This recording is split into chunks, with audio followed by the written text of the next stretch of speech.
Welcome today to an artist talk, Tad Ermitaño, Notes on Somatodelia, moderated by Tengal Drilon.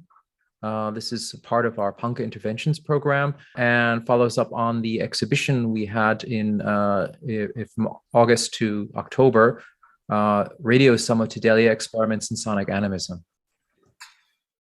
And we are here, the team of Art Laboratory Berlin, Christa Lutz, Regina Rapp, and Tuce Erel, and also Tengal Drilon, who we welcome here to this event, our colleague, our dear curator colleague, who we worked together in the spring with Hackers, Makers, Thinkers project. And we want to really welcome from the bottom of our heart, Ted Ermitaño, to be here with us. Thank you so much to take time to share your thoughts and visions and sounds with us today in this special artist talk that is actually happening in the context of PANKE Interventions. And as Chris said, the context very much is based on the exhibition Radyo Somatodelia Experiments in Sonic Animism that you had with us from late August to 9th of October. And in that context, we had related also to our River PANKE that is running next to Art Laboratory Berlin in Berlin-Wedding, a few events, a workshop and a film screening. And probably the missing link also to the River PANKE was basically to collect sound with and around the river. And so we had the Hack the PANKE Festival. In the last 2 weeks, we have now another series of PANKE Interventions. And we're very happy to have you as one of the leading artists to lead us to new shores, to put it metaphorically, to think about urban ecology, sound art, and very much also, and I think probably Tengal will moderate you, Tad, in a concrete way, and also probably go into that you say that you are coming from sound science, but actually then fleeing the science and migrating from science into the arts and into sound. And that is a very interesting journey. Before I will hand over to you, dear Tengal, let me just also thank you and Tad to be here. But let me also thank the sponsors for that event and the whole series that we have actually come to. So this is the Bezirkskulturfonds Mitte and the Kulturamt Mitte Berlin that we are very precious for support. And as always, we are very happy for the support of the Berlin Senate. And for the exhibition that we also will relate to today, we were very, very happy to be supported also by the Goethe Institut and the Institut für Auslandsbeziehungen and Stiftung für kulturelle Weiterbildung and Draußenstadt. So we are very fully embraced by financial support and coming to talk about content. So I will hand over to you, dear Tengal. Thank you for coming, everyone. Hi everyone. Thanks, Regine, Chris, and Tuche for the introduction and also welcoming Tad and me to this project. Not just for this call, but also for the opportunity to exhibit in your space last August. I think maybe before I introduce Tad, I'll just give a little bit of context on what the exhibition was about. So we're going to be discussing the ideas behind the exhibition that happened in Berlin. I know some of you who are on the participants are from the Philippines who probably was not able to see the works in the real space. But we will go through them a little bit. But I think what's more important here is to discuss the concepts behind it and how it's linked to Tad Ermitaño's long history of working between this hybrid arts of art and science, or sound art and video and a lot of biological art. Tad and I, we knew each other for a very long time, I think almost 18 years now or something like this. And we have been working together through the field of sound actually and media arts. And some of the ideas that came to the exhibition was really trying me and Dad were having discussions over a couple of months, having like an idea of what can be the tying sort of common denominator that could tie in with all your work, because Dad's work runs for over two decades or past 20 years or something like this. And there is a lot of different themes and different mediums that were used, but there is like a prevailing sort of theme or common theme about it, which was this kind of in between science and magic. I think that we discuss that further. So some of the works were reinventions or reimaginations of some of the previous exhibitions that Dad did in different contexts, in different exhibitions from 2013 onwards. And we came up with this idea that would eventually tie in the exhibition and all of the different works. So we didn't just want it to be like a retrospective of some sort, you know. We wanted it to be something fresh and something new, even if it was a remix of some of the works. And I remember, like, Tad wrote an article, an essay on Somatodelia, which, funny enough, is the name of the talk, Notes on Somatodelia. And somatodelia is an invented word that Tad was exploring when he was writing this, which we will eventually discuss further. But it's supposed to be a kind of alternative. I don't know. I don't know an alternative to the mind-body dualism of Western metaphysics, and also the way that bioarts or even art science in the West is perceived, where we come into this show not as sort of artists being scientists or scientists trying to be artists, but rather as sort of participants in a kind of chaotic world where you set up the place, you set up the situations and the conditions for the work, biological things, living things, but then it also is somehow affecting you. You don't have full control of it, whereas you would get like some of the usual art science works where it's pretty clear intention of the artist. There's not so much chance or organic aspects to it. So yeah, before we get further into it, I think Tad, I could quickly just read his a quick biology. So Tad is a actual key figure in new media art in the Philippines and in Southeast Asia, with a career that's spanning back as late as like the 80s, and also has been a founding member of various media art collectives, namely Children of Cathedral, and he also worked in mediums, primarily film and video, before transitioning to other forms of medium like sound.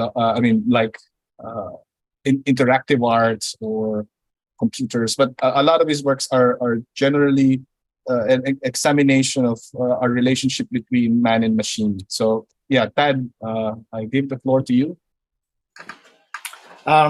Well, thanks for the introduction, Tengal, and thanks to Regine and Christian for the introduction, and also for like hosting us at your space, which, you know, it was a great honor and a lot of fun to be to set up the exhibition in Art Laboratory Berlin.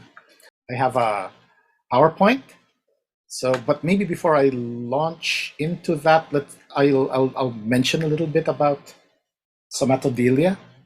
The somatodelia is like a play on the word psychedelia, which the original meaning of that was, it was coined. Apparently, it's a very new word. It was like coined in like the 19th century, thereabouts. And it means psyche, from the Greek word, mind, and then delos, to reveal, sort of like to manifest the mind. So the idea that psychedelics were actually made the mind visible, instead of like something that was invisible to you. It sort of like made its workings clearer to you. And so I was thinking that if there's such a thing as psychedelia, then there must be, you know, the obvious counterpoint must be somatodelia, you know, something that makes the body reveal itself, or something that reveals your own body to you.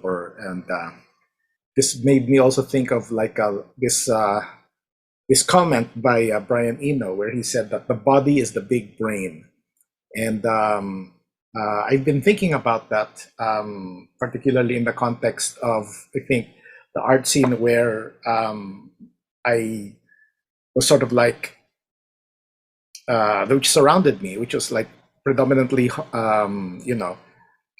a lot of conceptual art around it. And there was a lot of, I felt this impulse towards like, sort of like making things kind of like, not ephemeral, but evanescent, sort of like, yeah, conceptual, kind of like in a world of ideas kind of thing. And I was really thinking that,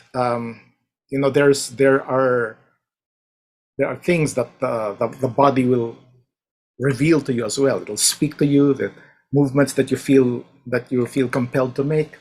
Those are sort of like messages from like, from the chthonic element of your being, which was why what we thought Radio Somatodelia was, that by listening to the radio you could sort of like, reconnect with your like earthly, with like the physical roots of thinking. So anyway, maybe actually that explanation seemed like excessively like, kind of like floaty in the conceptual side. So I'm just going to run the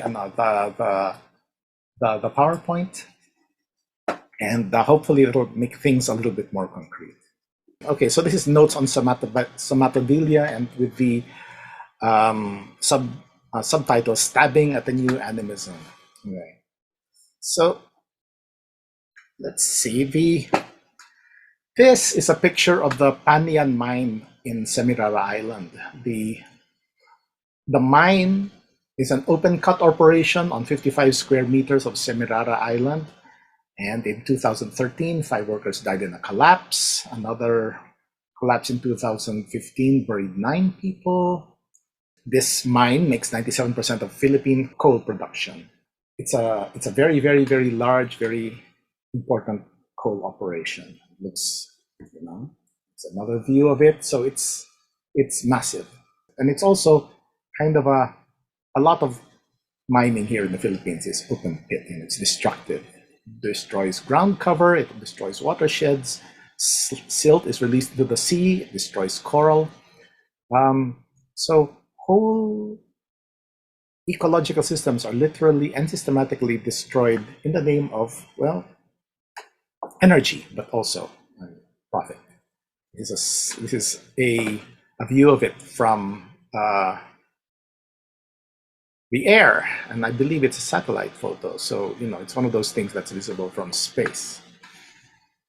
This is about greed and market forces, of course, but it's also about what's thinkable to do. What makes it thinkable to destroy an island and then sell it? It has to do with thinking that you could, own the earth, and you could burn it if you so chose. That's what the classic definition of ownership is, right? The right to dispose of property as you see fit.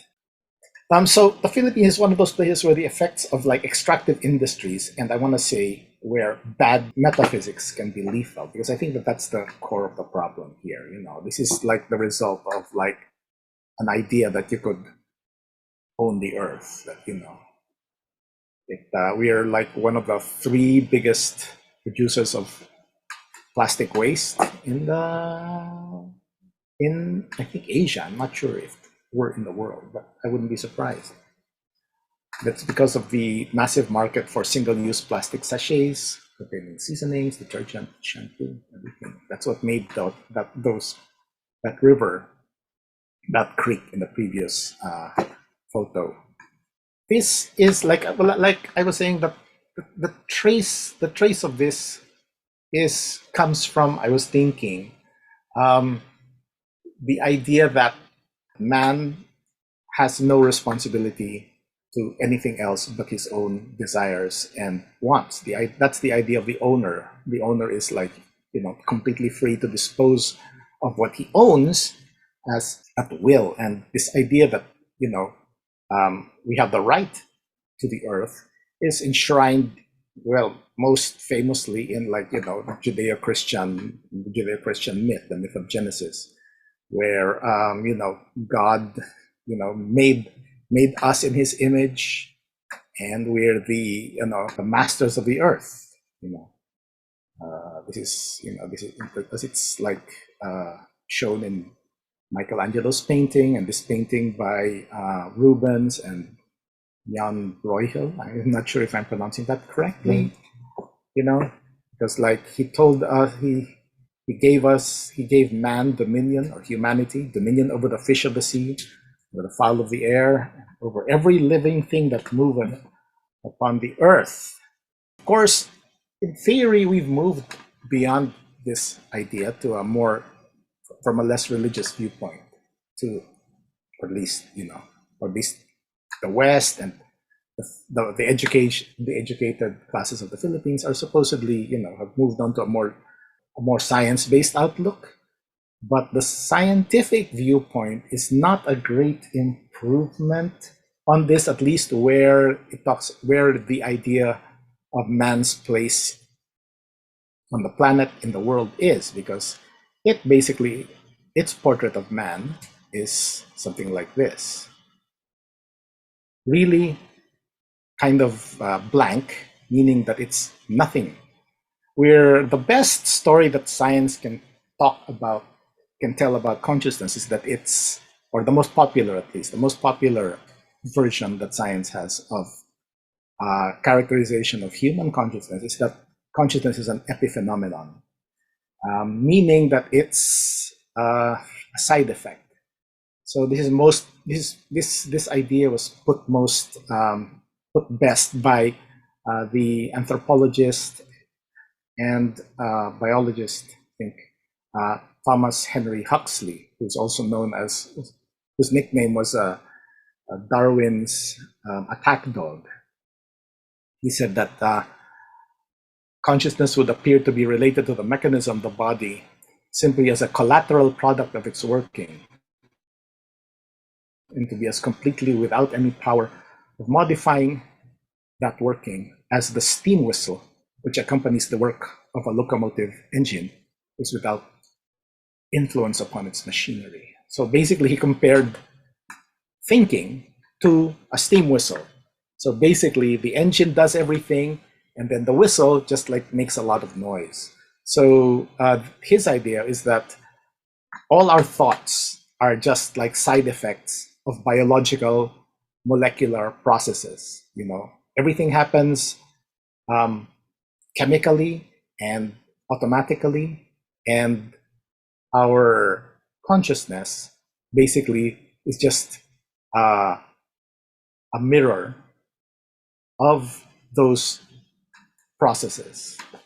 He goes on, he makes this point again in another part of this essay of his,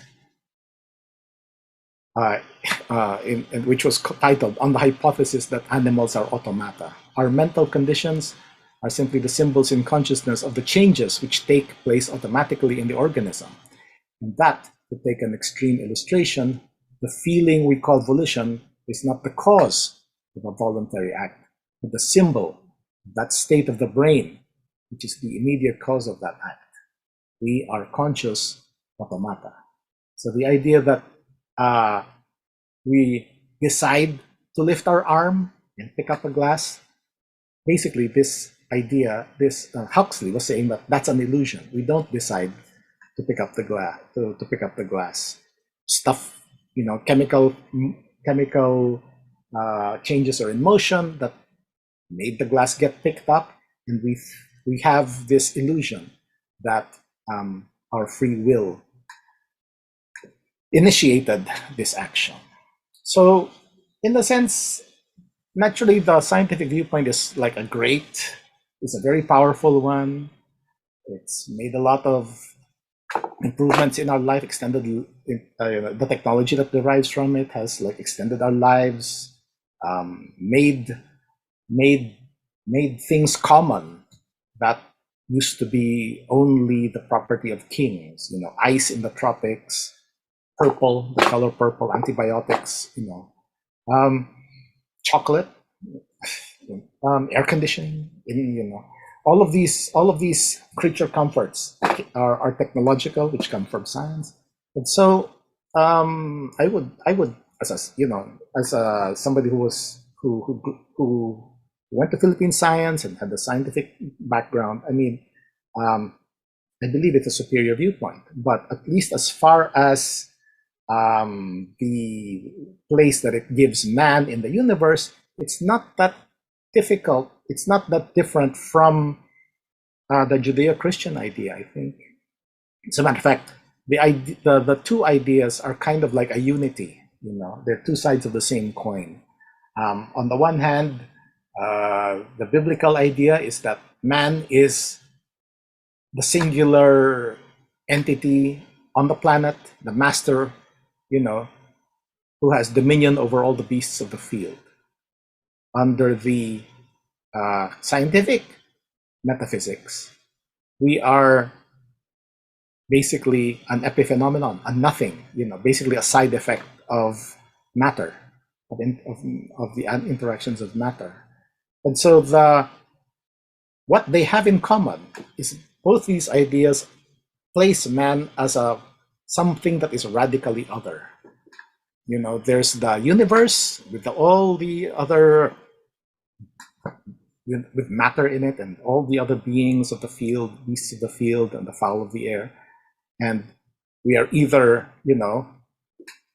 radically different in the sense that we are master of it, or radically different in the sense that we are absent from it. The man is either master or absent. And both these pictures are pictures of being radical, of being at two with the universe, radically other, and that's because we're absent or because we're master. And I think that our metaphysics, our idea of what we are, sort of like oscillates between these two ideas, which their net effect is the idea that we owe nothing to any other being to the rest of the universe. I think Jean-Paul Sartre was saying that, talking about shame, and he said that shame was the way that you discover other beings, because you see yourself through their eyes, and their gaze has weight. It makes you shrink. That's how you recognize the other. By the other is somebody who's capable of making you feel shame. And we feel no shame towards like trees, or to the to mountains, or to the topsoil that was removed from this mine, something like that. And there are actually, I remember, I don't know the author, but there are actually poems by I forget, I think it was an American Indian, but it was like talking about feeling ashamed before the trees. Mahiya ka sa sarili mo, or mahiya ka sa mga puno, is something like that you would say in Tagalog, like feel shame before before the trees.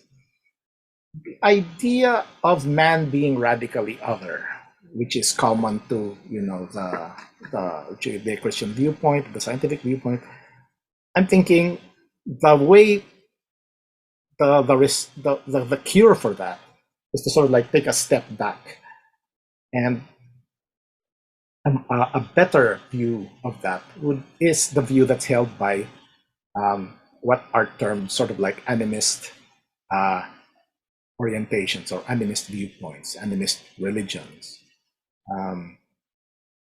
in which man is demoted to just being, it's not demoted. I mean, it's demoted like, if it's like from master of the universe, then it's a demotion. But it's more, I'm thinking of it more as a restoration, because like it returns us to being one being among many other beings, each with its own agenda, As like I said, I mentioned Sartre as talking about the shame as the manifestation of like giving credence to the existence and authority of the other.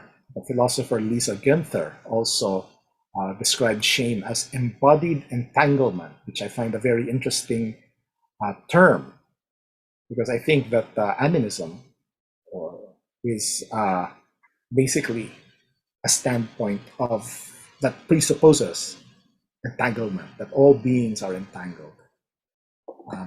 It's probably a good idea to mention here that animism is not like a one thing, right? It was a Western description of many religions, which could not, everything from Siberian shamanist religions to, like, I suppose the religions of the Cordillera and of many other of the Australian indigenes as well, none of which would have any historical connections, but they do have the structural one. And I think that in terms of, like, in the sense of, like, looking for an alternative to the idea that man is either an everything or a nothing, I think that we can use the idea of and the label of animism to talk about its alternative, where we take pages from the books of these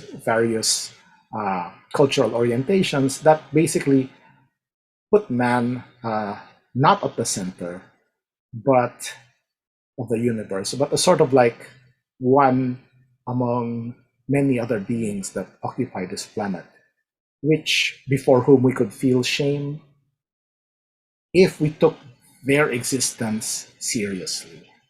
And so the whole idea of this exhibition was sort of like trying to explore that idea. How could you sort of like make, or sort of like, to use a word from Robert Heinlein, how do you grow closer to the other beings of this planet? How do you grow closer or take them more seriously or feel that they're actually there?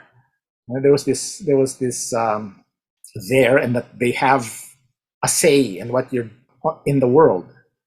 I was saying that sometimes, when you're looking at an animal, you're sort of like, maybe looking at a pigeon or something, then, you're sort of like just watching it and, feel like you're the observer and they're the observed. And then at a certain point, they might turn and then look at you in the eye.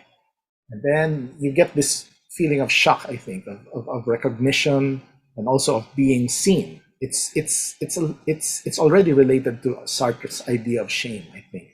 It's this shock that, that the other being is looking at you. You're not just the one, you're not the only observer. They're also observing you. I was trying to think of, like, okay, something like that. Something where you could sort of like amplify the sense of entanglement between you and, like, other beings. Now, in the case of mammals or just animals with eyes, this is actually a relatively simple idea, because we share physical language.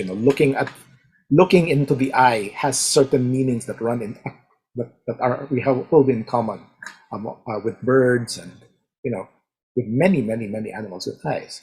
But how could you feel seen, say, by, like, earthworms or something, or plants? The first things that do not share our anatomy.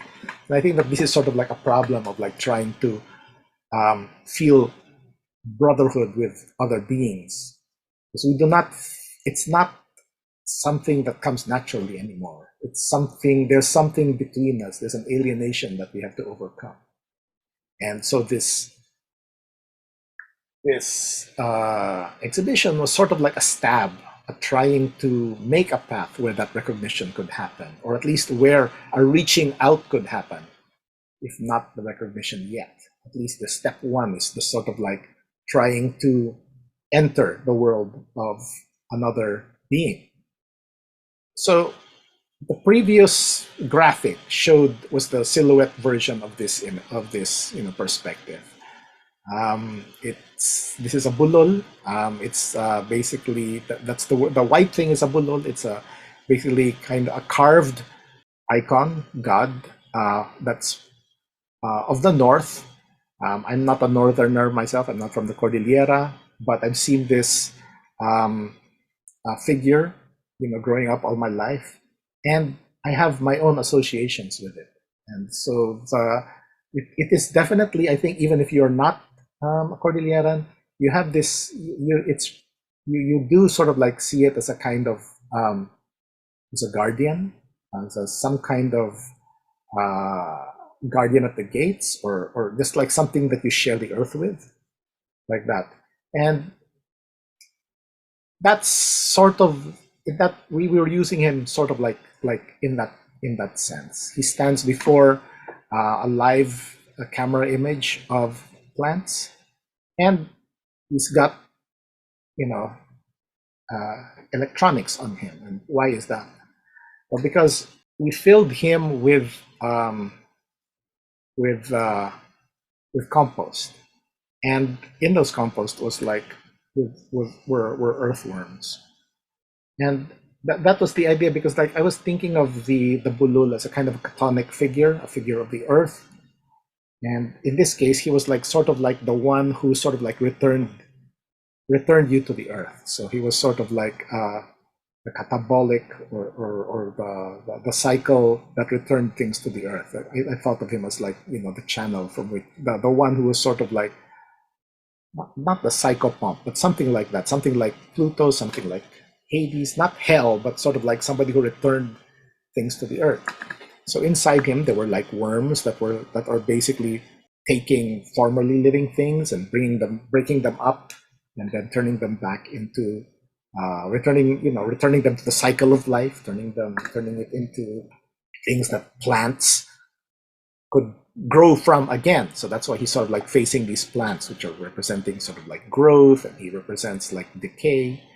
And the electronics are sort of like, you know, inside him, tapping into the sounds of the earthworms, because that's what Radyo Somatodelia was about.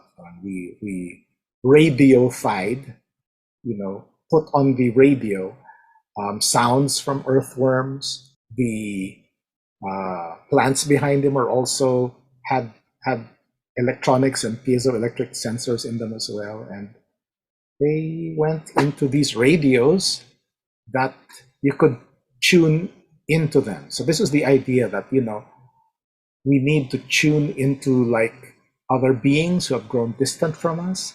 So I was like referring to this experience that perhaps we've all had, like, you know, anybody who's like gone through like late teens and, you know, early 20s, where music, you know, is like the biggest, you know, fount of meaning in your life, where I don't know actually if kids feel this so much, because like so much of the content is, you know, on tap in the internet. But as a child, I remember, you know, the right stuff on the radio was sort of like a lifeline to people, you know, the right to the community that was not anywhere near you. You know, it's a lifeline to your community, and that was what this was sort of like referring to. If you could listen to the voices of these other beings which had grown distant from us, and you could tune them in, you know, sort of like tune them in.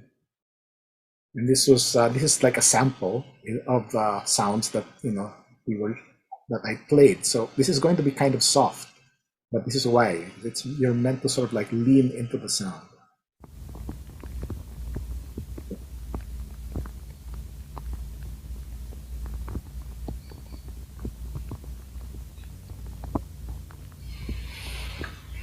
And this is the sound of garbanzos decaying. Actually, I was trying to capture the sound of garbanzos growing, because they grow very, very fast. And I thought that, you know, there must be a way to capture. They must sort of like crackle or rumble or something. I still think that they might, but for some reason at the time when I was running these experiments, they really, really, really wanted to die. So this is where once they were out and moist for a couple of days, they started bubbling, and that's what you're hearing here. And that bubbling is the result of fungi growing on them and basically breaking them down. So it's the sound of garbanzos being returned to the earth, just the way that earthworms do. That was sort of like one of the sounds that you'd have on the radio.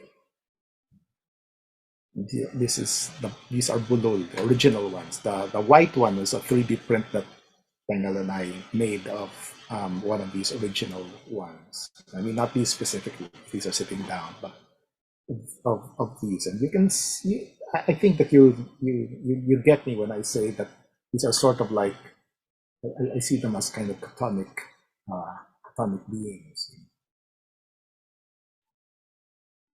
Then inside them there would be these earthworms, and the plants that he's facing, we were trying to, tap their sounds as well. We were, and for that, idea, I was trying to grow Dendrocalamus giganteus, just like the big, a massive bamboo, because it's among those that's also the fastest growing. It can grow inches, maybe even up to a foot in a day. We were trying to capture that sound and put it on the radio as well. But in the fall in Berlin, it takes a month at least for it to grow from seed to shoot, and we couldn't get the shoots. So that didn't work. I was also trying to get the sound of corn, which is again a very, very, very fast growing plant. And they say that even American farmers say that if you stand in the middle of a cornfield at night, you can hear the plants growing. And so I was trying to get some corn growing. Again, I was not that successful in Berlin's autumn weather. So actually we had to rely a lot on the garbanzo sounds. The plants were tapped with like these electronics which I had built. You can see that's a piezoelectric crystal. We sent it to like a very, very high gain circuit that I bought. I bought the chips, but I constructed, and then we would send them to an amplifier and then to the 3 FM receivers distributed around the room. And then we had to like tune the receivers so that they wouldn't be stepped on, or they wouldn't step on any transmissions in Berlin, which I was very surprised to have had a very, very, very dense radio life in the airwaves. You really have to like find frequencies in between the stations in order to get a clean signal. So it's sort of like so you had like the bulul with emitting earthworm sounds facing, so he's the god of death kind of, and then he's facing the, spring, the table of spring, life, and growth. And behind him is a live image of that of a camera peeking through those the foliage, and it's so there's a kind of like circular semiotic flow happening through in the room, which was sort of like, this is the earth, this is the beings on it. They're all sort of like entangled and growing past each other, with each other, entangling themselves, reaching common destinations, growing from common soil. And that circularity was partly expressed by the fact that, he's looking at the plants, and the plants are sort of like looking back at him or looking over his shoulder, like that. And aside from that, the final part of the circle was there's this homage to the earthworms, which I made, and this is part of the remix idea. I'm just going to show, because like people could draw on this tablet that we had in the room, and that they could draw basically virtual earthworms that would crawl on the screen, sort of like this. And when they crawled, they emitted sounds to make a kind of a generative soundscape, which was also on the radio. So I'm just going to play a bit of that now.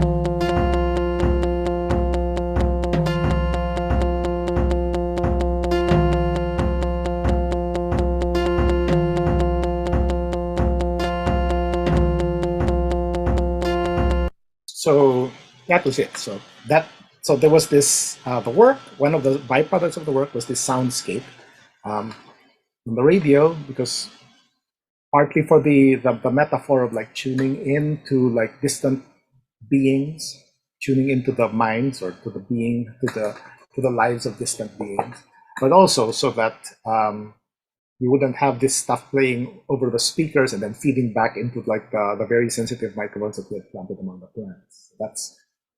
That was sort of like the technical problem of this show, is that you want to avoid a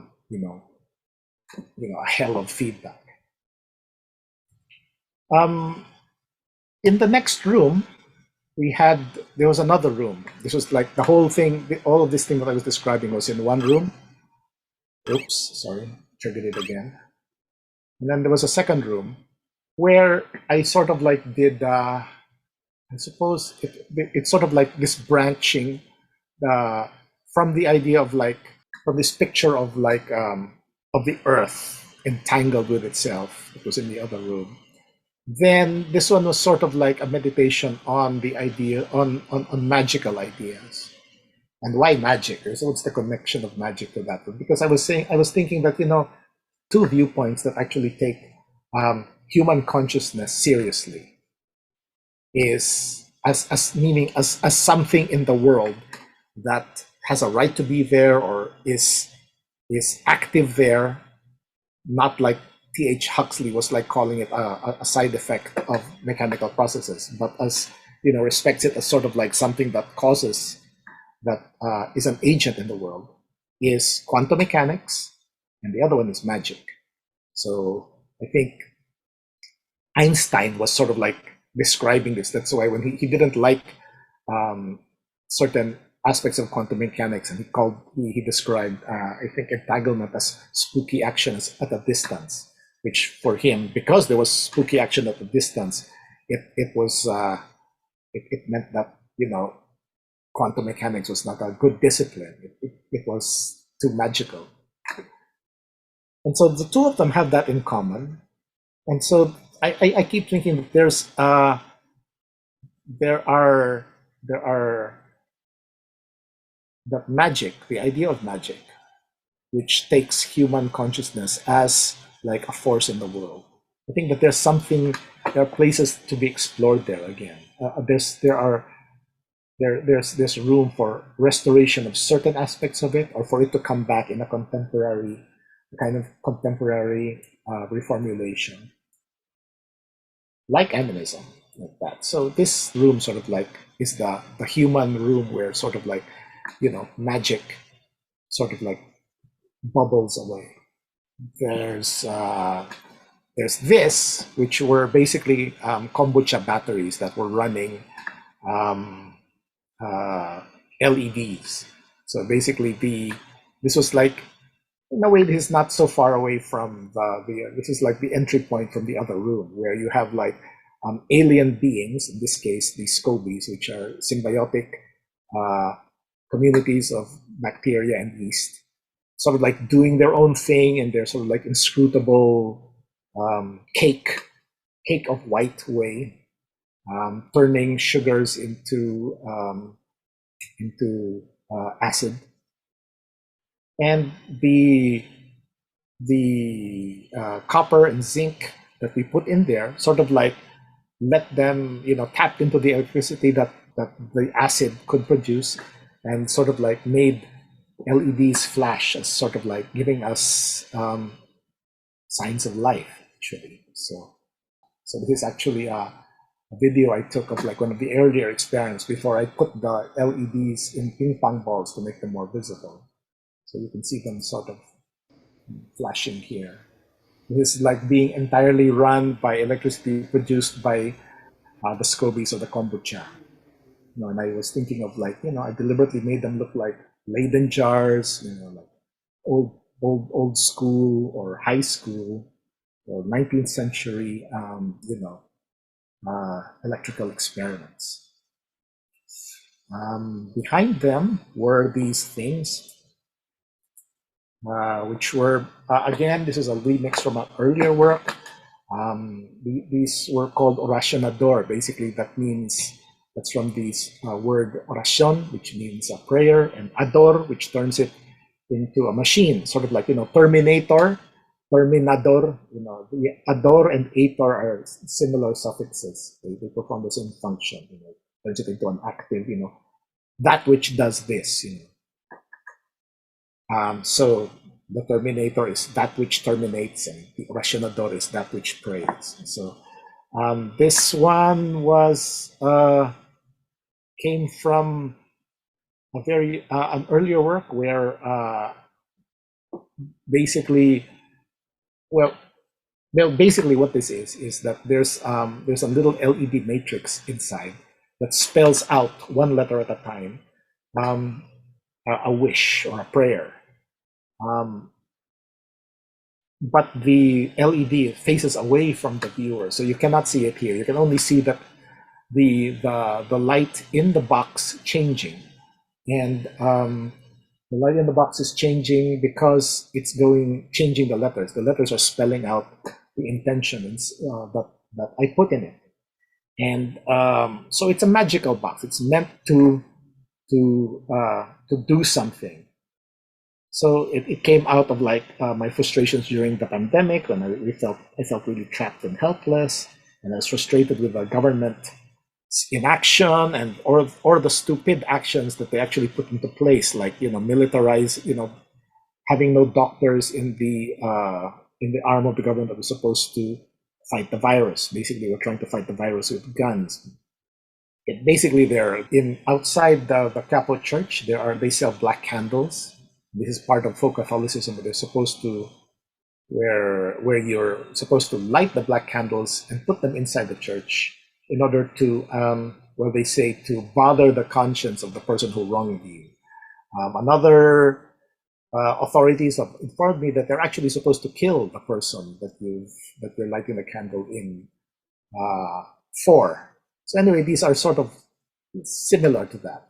They're magic boxes that are meant to sort of like do something about those responsible for the mess. I won't go any further than that. Let's just keep it at that.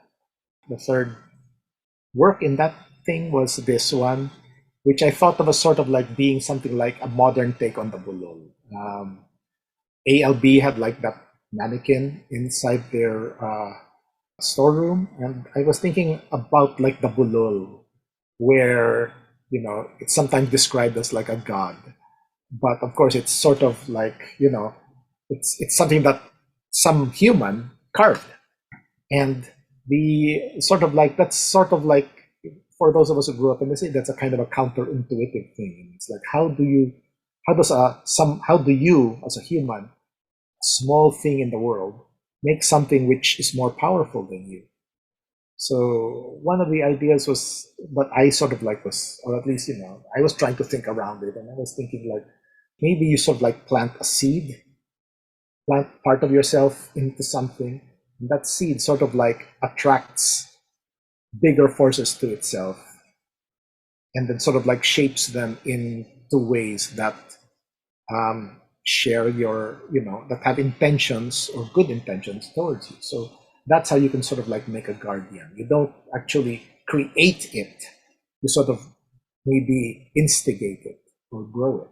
And that's what this idea was, that she would be kind of a guardian, a kind of totem spirit, that for this same exhibition, what those things at the on her face are spiral springs.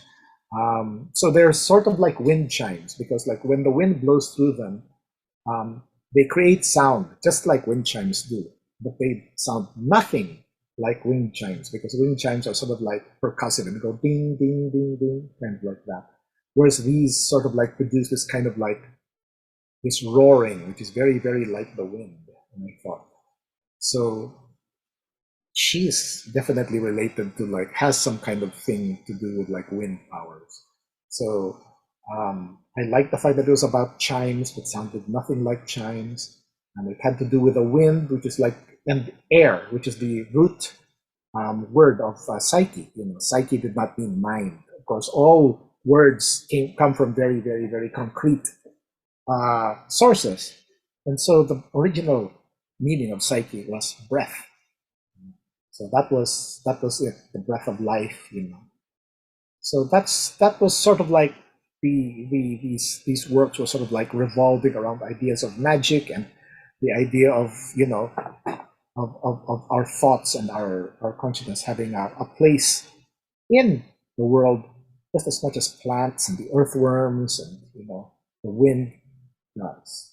I guess that I would say that all these ideas are sort of connected to the idea I had of like animist technology, which was sort of inspired by the bridges of Meghalaya in India, where these are bridges that are basically woven from the roots of banyan trees, which are deliberately planted on either sides of banks, and their roots are sort of like passed into bamboo poles, which are connected between the banks, and eventually they knit and produce these bridges. And now, unlike bridges that we build, that humans build from wood and stone, these actually grow stronger as they age because the plants are watered by floods. So the floods actually make these bridges stronger. They don't wash them away, they don't threaten them, they actually strengthen them.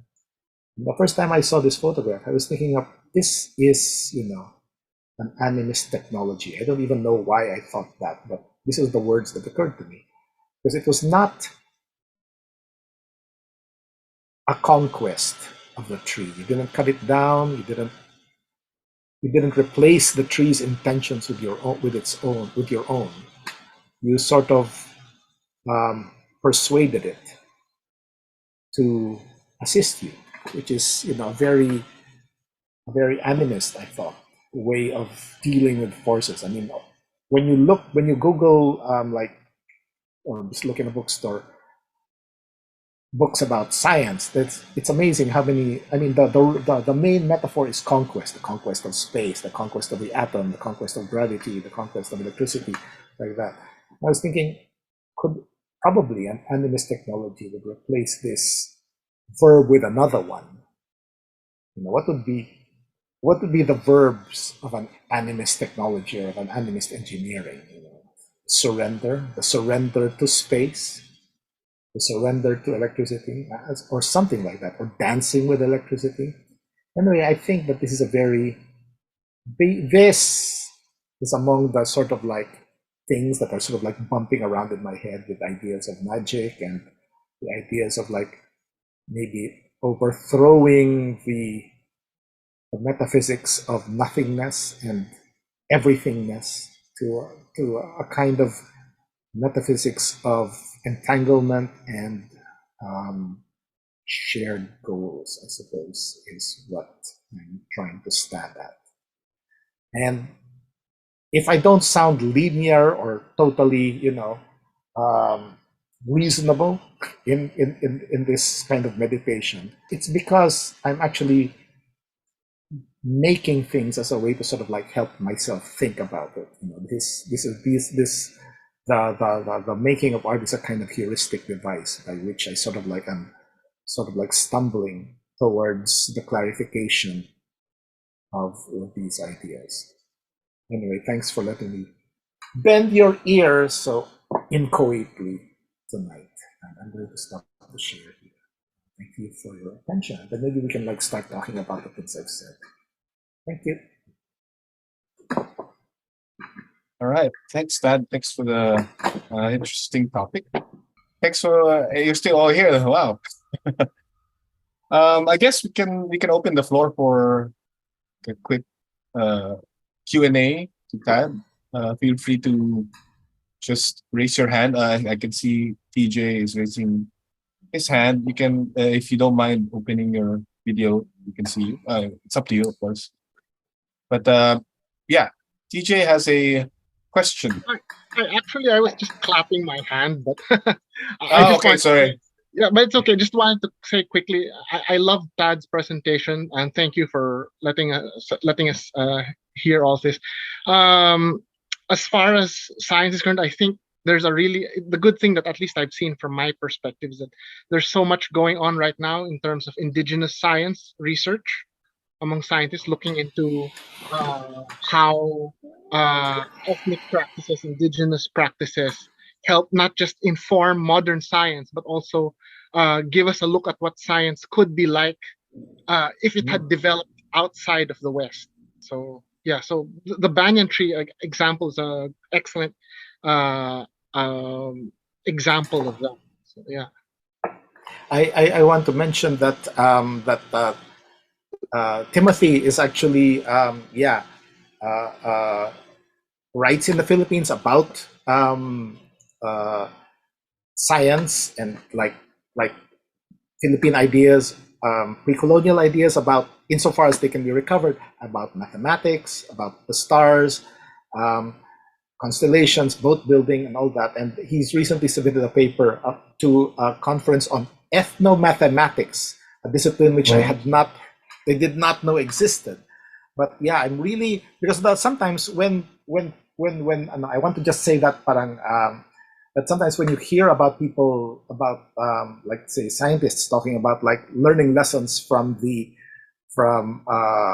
scientific lessons from indigenous communities, they're always basically taking, usually the approach is like to take what they do and then to recast it entirely in scientific language. And so I find it very interesting that there is an alternative current afoot now where they're trying to think about like what science could be from, an alternative idea of science actually. And then if I can like have the, if I can just mention this again, I remember there was this another metaphor which is probably going to be another work some other time. I was talking about like what would it be like, not an animist technology, but a science for bats, because like science could be written as a history of visual metaphors, the intensification and amplification of sight, whereas a science by intelligent bats would be about like the amplification of hearing, and then maybe by intelligent earthworms something of haptic, a haptic science. I'm not sure I'd like to read the novel that would imagine that, but yeah. So again, sorry, I think I sort of like did streams of consciousness on your comment, Timothy. But yeah, thanks for that. I'm really happy. We should talk. I'd like to hear about those the movements afoot about like trying to imagine another science. Cool. Thanks, TJ. I think Chris and Eugene have a question. Yeah, one thought, and maybe going on actually connected with that. I think Arthur C. Clarke said that, or proposed that any science or technology that wasn't understandable was instantly magic. But I was wondering if magic was maybe sciences or technologies that we are willfully ignoring or not understanding, even if they are could be understandable to us, but maybe exactly because they contradict, certain societal structures, usually Western, worldviews. So this whole idea of something like you could say that would be a magic bridge, because it's not constructed, but actually, it created in dialogue with nature. The other thing I had was just this idea of shame, and I was in a conversation with the Russian philosopher Oksana Timofeyeva. I think she was posting on the idea of collective guilt in connection with the Russian war on Ukraine, and she posted something, and somebody said, "Well, I don't. Maybe guilt is the wrong word. Maybe shame, like a collective shame." And then there was a back and forth about guilt versus shame. My take was that guilt was maybe more a Christian word, dealing almost totally on the level of psyche. And I really like this quote you had about shame being embodied entanglement. That it's much more somatic as opposed to I don't know.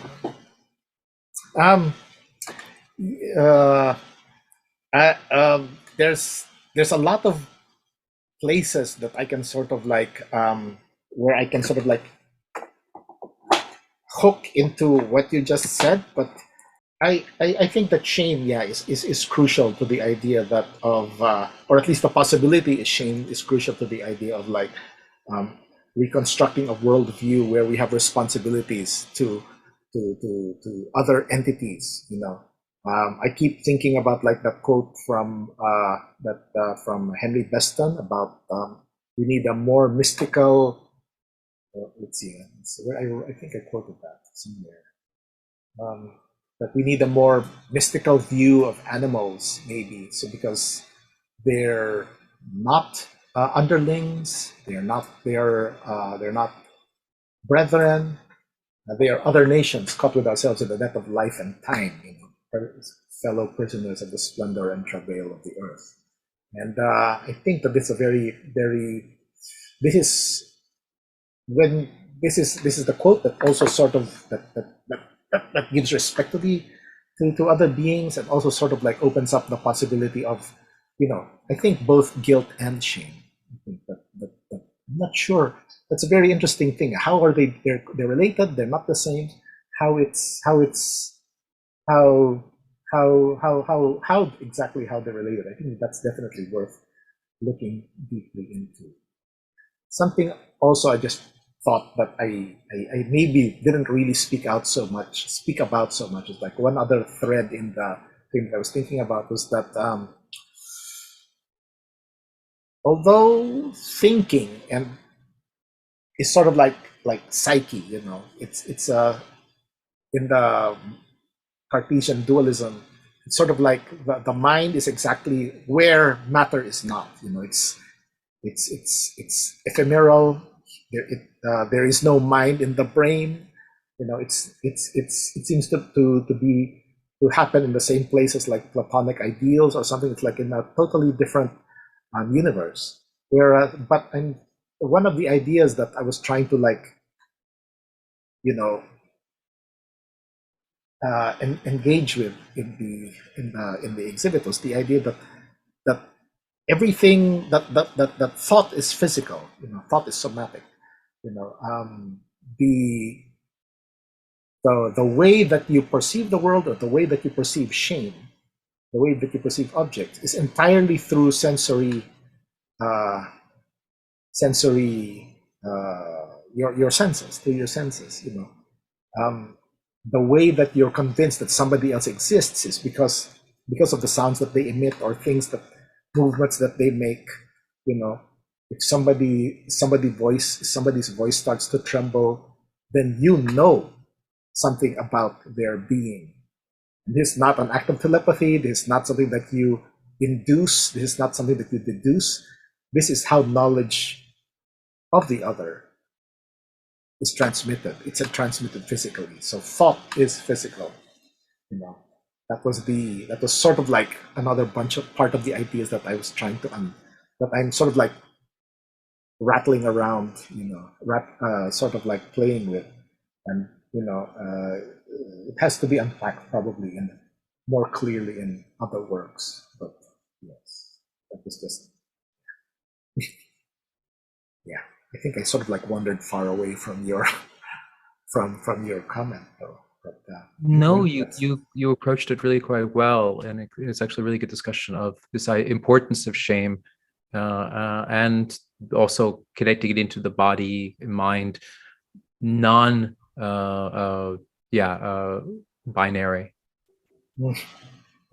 So that the mind is part of the body, which is something that is still being denied in some parts of even science, and other parts it becomes very obvious that it, you know, so it's a kind of a contradiction within even neuroscience, for instance, or cybernetics. Yes, it's very it's almost I think that it's almost that's not almost, it's worth a Freudian investigation. It's sort of like why is it so important? Why was it so important? Why is it so important for science to like you know, deny that,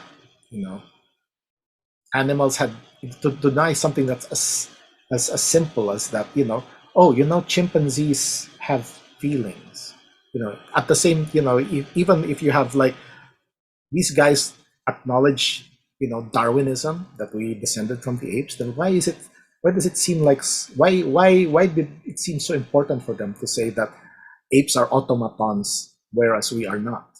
There was definitely some kind of like, impulse to power or something there, that this will to power there, that made this drive almost pathological, I would say. Anyway. Yeah. Before we go into another question, if anyone has a question, I think I'd like to just mention something that maybe we did not really, or you did not really discuss during the presentation time. I remember we were having this debate on the use of sound, and you were talking about the intersubjectivity of entanglement. The Merleau-Ponty, the philosopher, was discussing the reasons behind why deciding to use sound and amplifying sound, the exhibition amplifying it with sound as a way to empathize with the show. Could you talk a little bit about that? Yeah, good thing that you said about that you mentioned that. I talked about it just slightly when I was answering Christian's comment, was that I think that that sound, I think, was it Merleau-Ponty who said that sound honeys people, which means that you are much, when you hear something, you are much more in contact with the being, the thing that you heard, than if you just see them. I think I don't know, there's what it is that it's much easier from a visual viewpoint to become a voyeur, whereas to hear something is almost to immediately become entangled in its inner life. Not just like its emotions even, but it's you from hearing things, you can even the voice of an animal, you get a sense of like how much mass its body has, how big its throat is, how it's moving its head, this kind of thing. So there's this, like I said, that this is the sound is it's a much more direct way by which we sort of like know another being, because immediately what you perceive enters you as knowledge. It's not a deduction. That's why we wanted to choose. We were looking at sound as a way, as a kind of conduit to the other that would be more effective than sight. And there would be others.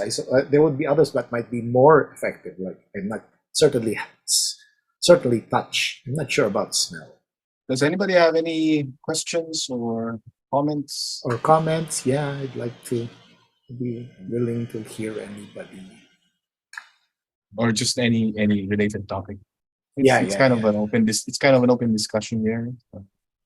Yeah. I mean, you heard me. I wasn't going necessarily like straight on to answering like head on.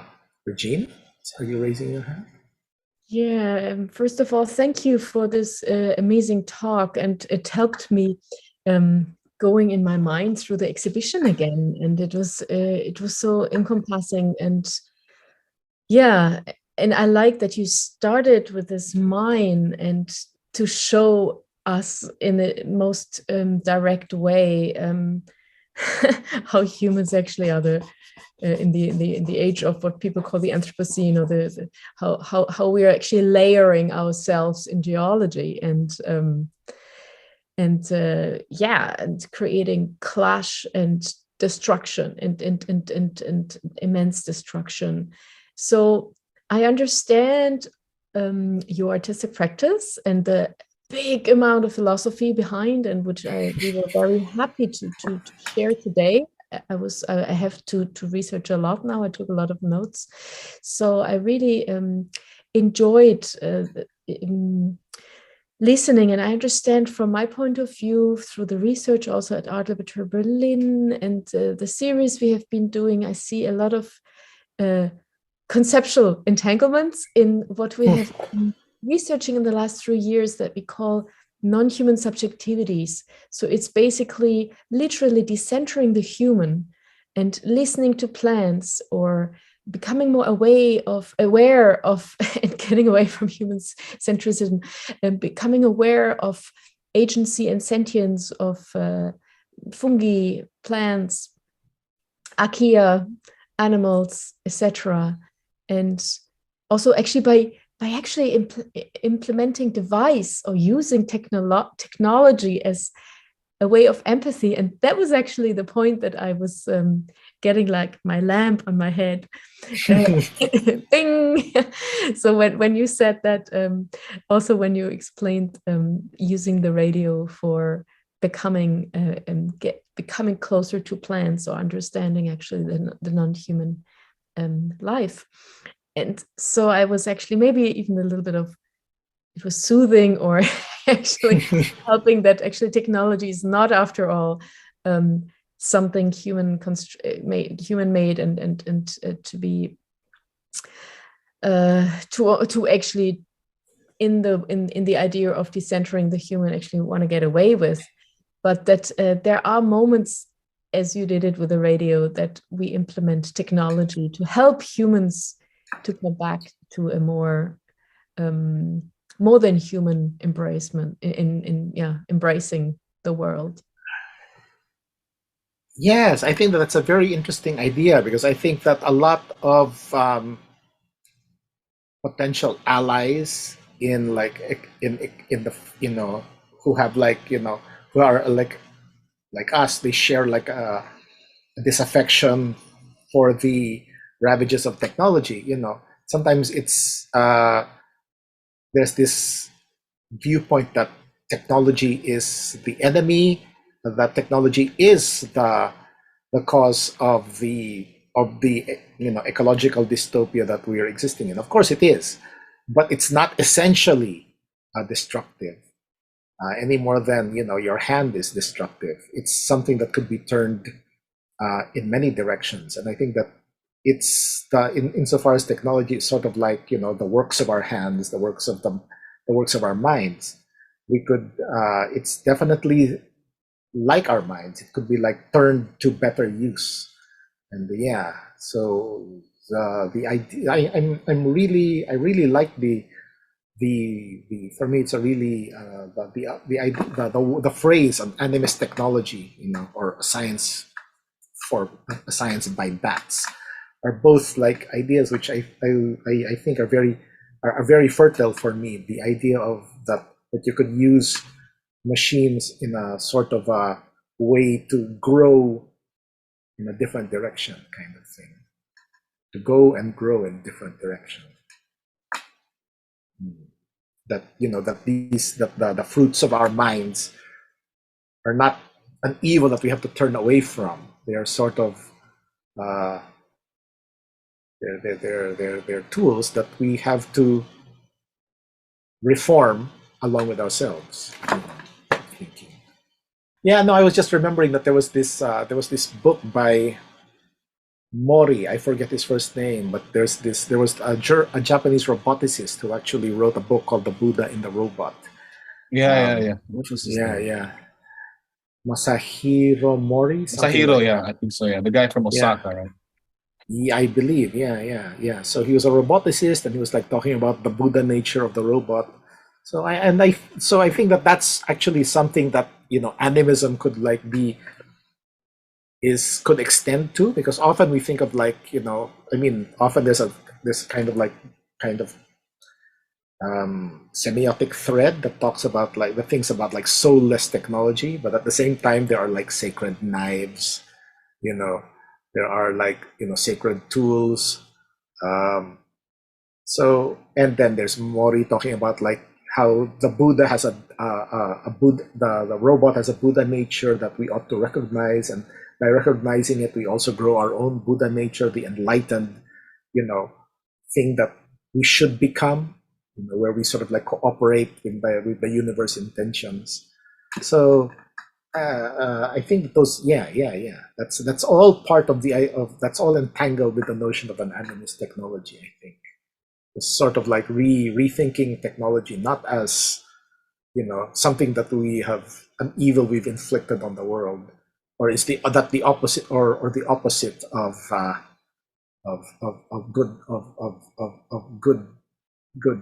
good living or proper living, but, you know, something,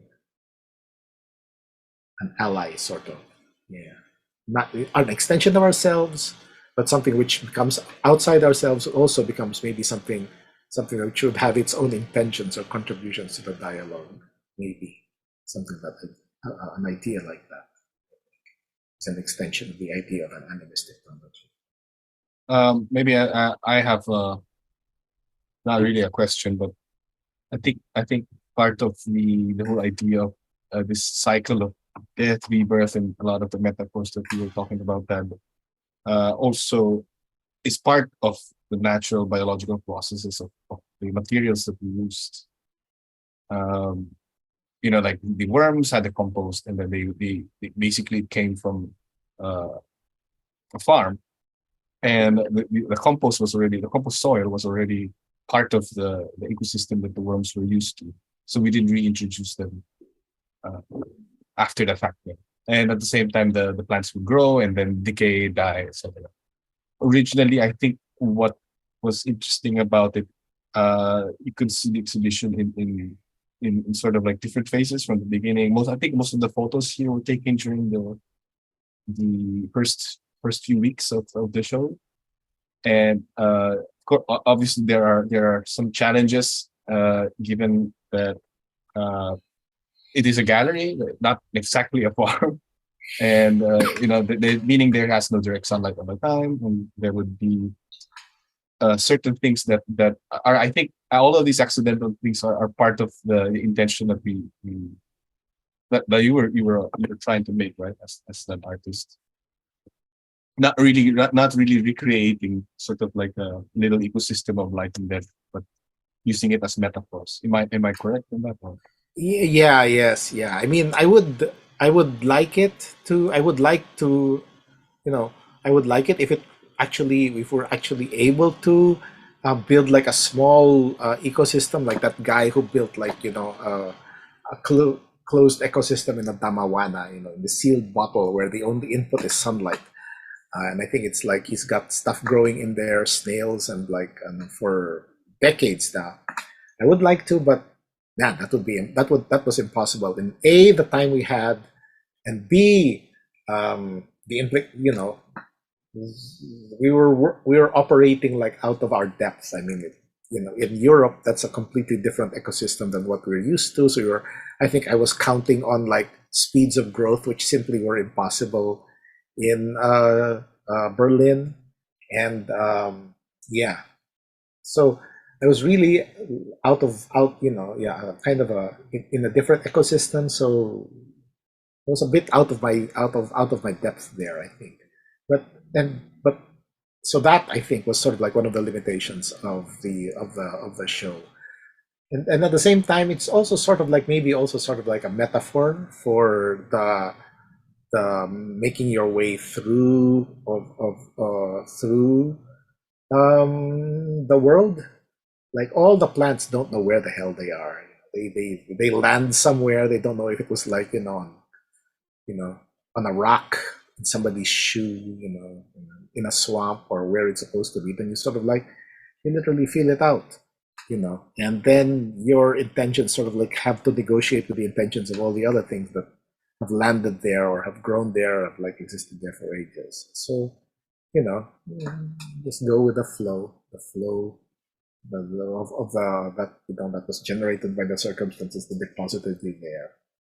Yeah.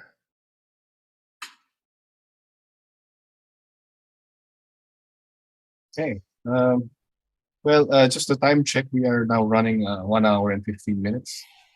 I guess I would just like to give the opportunity for other people who might still want to ask something or just shout out comments before we can conclude. Yeah. Yeah, maybe I have a question, but not necessarily to you, Tad, but like somehow this project related to some of the other works that we kind of missed when we were in Berlin. Questions for Art Laboratory Berlin. How do you see this from, let's say, a bigger scale? You know, from you were the exhibition is part of a larger context called Hack the Bank, and I think a lot of the stuff there that we physically missed because we were not there, like the mycelium radio and all of the other things. There are a lot of touching points here I could see, but maybe you could share a comment on how this whole project is part of this larger umbrella. Right. I would say the PANKE Interventions project, which you mentioned some of them, it comes, and as well as the PANKE Festival, which the film screening and workshop were part of, were all connected with our years-long practice with a group of artists and some young scientists who've been involved, called DIY Hack the Panka. And part of it is to encourage these exchanges between art and science, but also to connect into the local neighborhood. And the Panka is a small river that runs about a block from our exhibition space. You mentioned Martin House's Radio Mycelium, which actually connects, I would say, of all the works we've shown this year, connects maybe kind of interestingly connected to it. Martin is really interested in this idea of using technologies with the more than human and to connect it in with new ways. And he's also, I think, like you're talking about the radio, he's fascinated with radio waves. So what we were basically doing were building sound instruments by using radio receiving, and we were attaching the senders to mycelium in the forest. So we actually went out into forest in Tengal forest and also around the corner from the gallery in a cemetery. And it was, exactly this year was amazingly fruitful for mushrooms in Berlin, or in most of Europe. Maybe the drought kind of spiked some kind of emergency reproduction system, but when the rains came, we had about 6 weeks of intensive mushroom season, so we went out into kind of forested areas or urban wooded areas and found mushrooms, and we were just seeing where the radio signals would catch in and change through the mycelium structures.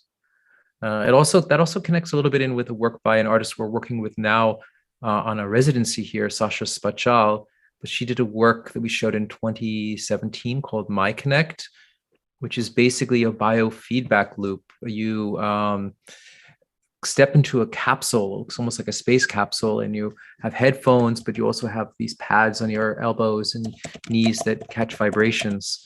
And you have a sensor on your finger, which catches your pulse. And that pulse rhythm is fed in an electronic signal through several Petri dishes with oyster mycelium, and that the resistance to that signal, it feeds back to you a sound which you're listening to and vibration.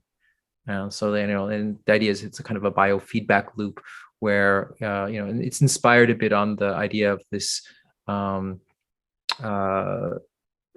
wood wide web, this internet of trees. In this case, we don't have the benefit of being trees, but at least we have a little bit of a connection with the oyster mycelium. I would say on a wider sense, a lot of the artwork we've been interested in is exactly this idea of not artists trying to be scientists, but artists taking the science seriously, in that they are actually working with the processes and but also questioning them from perspectives. Some people would say that a lot of the artists connected with bioart in are kind of very much based on the theories of the new materialism, like Donna Haraway, Anand Singh, Aaron Barad. But I would say that's also not true, because they often their results, their practical results to these theoretical ideas, question those ideas as well, while at the same time also questioning the science and the human-centric ability, connections with it. What maybe is limited is everyone is limited from the situated knowledge of the culture they're creating out of. So even if it's like European or North American artists, they're still working in these structures. So it was also really interesting to see in the summer. We worked with Ira Agravina with the work, and with Rice Brewing Sisters Club, and with Pei Ying Lin, who also each had their own interesting perspectives that they brought in, that also critiqued the Eurocentric viewpoint as well as the anthropocentric viewpoint. So yeah, and we all did this that Hackers Makers Thinkers that we had in the summer, late spring and summer week, was a project with us, Regina, me, Tuche, and Tengal.